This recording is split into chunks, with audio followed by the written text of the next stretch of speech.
Let me read you something and then let's discuss.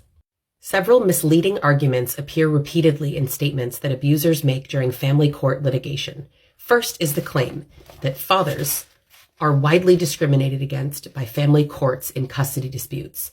The research actually shows the opposite, that in fact fathers have been at a distinct advantage in custody battles in the United States since the late 1970s when the maternal preference went out of vogue.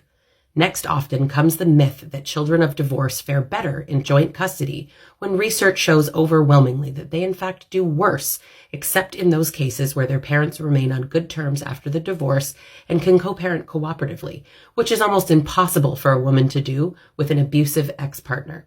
Abusive men also assert falsely that there is a rampant problem of women's false allegations of abuse, that child support obligations are unfairly high, that domestic abuse is irrelevant to custody decisions, and that men are abused in relationships just as much as women. Hold on.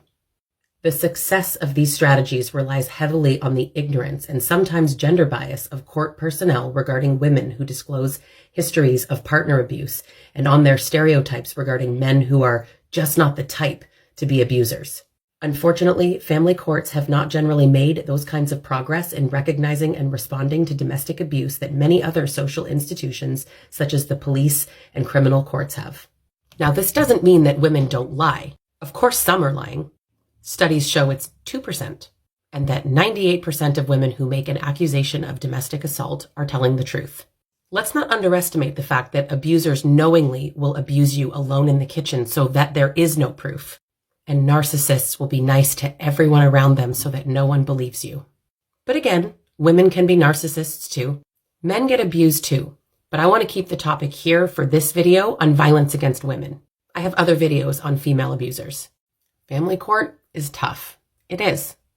And not to turn this into a political post, but you need to vote. Vote for whoever you believe in, but vote.